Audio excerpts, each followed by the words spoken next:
1992 में दलाल स्ट्रीट पर एक नाम बिजली की तरह चमक रहा था, हर्षद शांतिलाल मेहता। आम लोग उसे भगवान जैसा पूजने लगे क्योंकि उन्होंने आम आदमी को भी स्टॉक मार्केट में पैसा बनाने का सपना दिखाया। लेकिन जल्द ही सच सामने आया, एक ऐसा सच जिसने देश की फाइनेंशियल सिस्टम की नींव को ही हिला दिया। आज हम जानेंगे हर्षद मेहता की असली कहानी, एक इंसान, एक लेजेंड या एक विलन। कैसे एक चौल में पैदा होने वाला लड़का एक दिन इंडिया का सबसे पावरफुल स्टॉक ब्रोकर बन गया और फिर एक स्कैम ने उसका सब कुछ खत्म कर दिया। हर्षद शांतिलाल मेहता का जन्म 29 जुलाई 1954 को राजकोट गुजरात में हुआ। जब वो छोटा था तो उनका परिवार मुंबई शिफ्ट हो गया। वो एक छोटी सी चौल में रहते थे जहाँ एक ही कमरे में पूरा परिवार गुजर बसर करता था। हर्षद पढ़ाई में ज्यादा तेज नहीं था, लेकिन उसके अंदर एक अलग ही जुनून था, बड़े सपने देखने का। चौल में बचपन से ही हर्षद का पैशन था पैसे और रिच लाइफस्टाइल को लेकर। उसे लगता था कि एक दिन वो भी अपनी फैमिली को गरीबी से निकालकर अपना एक बड़ा नाम जरूर बनाएगा। हर्षद ने लाला लाजपत राय कॉलेज मुंबई से कॉमर्स की डिग्री ली। ग्रेजुएशन के बाद उसने सेल्समैन की नौकरी भी की, सीमेंट, हाउसरी और इंश्योरेंस तक बेचा। लेकिन इन जॉब्स में उसे वो सेटिस्फेक्शन नहीं मिला जो उसके सपनों में था।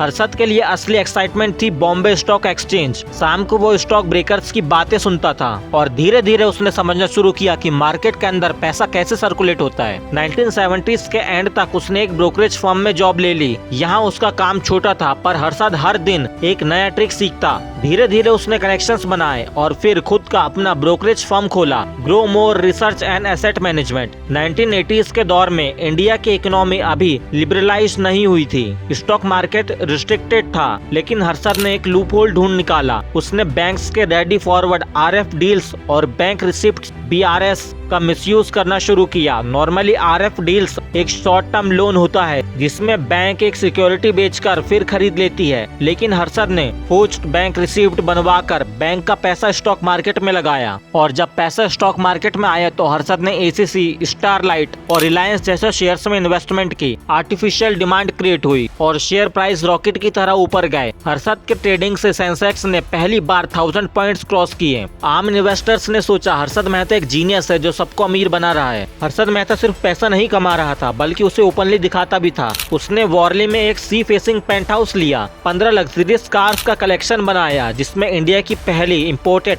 लेक्सस LS 400 भी थी। उसकी ऑफिस पार्टीज में पॉलिटिशियंस और फिल्म स्टार्स भी आते थे। टीवी शोज और न्यूज़पेपर उसे the Amitabh Bachchan of stock market कहने लगे। आम लोग हर्षद को अपना रोल मॉडल मानते थे। हर एक इन्वेस्टर सोचता था अगर हर्षद शेयर रिकमेंड करे तो उसमें पैसा लगाओ और लखपति बन जाओ। लेकिन कहानी का असली ट्विस्ट 1992 में आया। जर्नलिस्ट सुचेता दलाल ने एक्सपोज किया कि हर्षद मेहता ने 4000 करोड़ का स्कैम किया है। बैंक्स के फोर्ज्ड BRS यूज करके उसने पैसा स्टॉक मार्केट में लगाया और जब शेयर्स पंप होते गए तो उसने उन्हें बेचकर करोड़ों रुपए कमाए। लेकिन जब ये फ्रॉड पकड़ा गया, स्टॉक मार्केट एकदम क्रैश हो गया। लाखों इन्वेस्टर्स के पैसे डूब गए। जो कल तक हर्षद को भगवान मानते थे, आज वही उसे चोर कहने लगे। हर्षद ने अपने स्कैम के लिए सिर्फ अपना दिमाग नहीं लगाया था, उसके कनेक्शंस बहुत बड़े थे। बैंकर्स, पॉलिटिशियंस और ब्यूरोक्रेट्स उसके साथ खड़े थे। कई लोग मानते हैं कि बिना उनके सपोर्ट के इतना बड़ा स्कैम पॉसिबल ही नहीं था।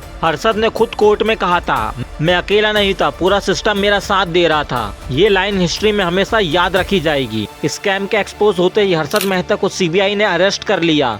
उसके खिलाफ 70+ क्रिमिनल केसेस फाइल हुए। उसका एम्पायर गिर गया, घर बिक गया, कार चली गई। 1999 में वो जेल गया, बेल पे निकला और फिर केसेस चलते रहे। लेकिन 31 दिसंबर 2001 को हर्षद मेहता को जेल में हार्ट अटैक आया और 47 साल की उम्र में उसकी मौत हो गई। उसके साथ ही एक एरा भी खत्म हो गया। आज भी लोग डिबेट करते हैं क्या हर्षद सिर्फ एक फ्रॉड था, ये एक विजनरी जो सिस्टम के लूपहोल्स का यूज कर रहा था। कई एक्सपर्ट्स कहते हैं अगर सिस्टम ट्रांसपेरेंट होता और करप्शन कम होता तो हर्षद इंडिया का वॉरेन बफेट बन सकता था। लेकिन ग्रीड और पावर ने उसकी कहानी को एक ट्रेजेडी बना दिया। तो दोस्तों, ये थी हर्षद मेहता की असली कहानी। एक इंसान जो एक तरफ बिग बुल था और दूसरी तरफ स्कैमर। उसने आम आदमी को स्टॉक मार्केट का सपना दिखाया, लेकिन उनका भरोसा भी तोड़ा। लेकिन इंडिया में सिर्फ एक यही स्कैम बस नहीं था, आगे और भी स्कैम्स हुए जो देश को झंझोर गए। अगले एपिसोड में हम बात करेंगे केतन परेख 2001 1000 करोड़ स्कैम, जिसने पूरे भारत की इकोनॉमी का विश्वास हिला दिया, जिसे आप एंड स्क्रीन में क्लिक करके देख सकते हो। दोस्तों, अगर आपको हमारी ये डॉक्यूमेंट्री पसंद आई हो हो तो सिर्फ देखकर मत जाइए। एक छोटी सी क्लिक से आप हमारे मिशन को बड़ा बना सकते हो। चैनल को सब्सक्राइब करो ताकि आपको इंडिया के बिजनेस, फाइनेंस, स्कैम्स और उनके हिडन ट्रुथ्स की ऐसे ही डॉक्यूमेंट्रीज मिलती रहे। बेल आइकन दबाना ना भूलें क्योंकि अगला धमाका आप मिस नहीं करना चाहोगे। तो जुड़ जाओ हमारे साथ क्योंकि यहाँ नॉलेज है, रिसर्च है और वो कहानियां जो आपको कहीं और नहीं मिलेंगी। कमेंट्स में अपना फीडबैक जरूर छोड़ो क्योंकि आपका एक कमेंट, एक आइडिया हमारी अगली कहानी की शुरुआत बन सकता है। मिलते हैं वहाँ। जय हिंद, जय भारत, जय जगन्नाथ।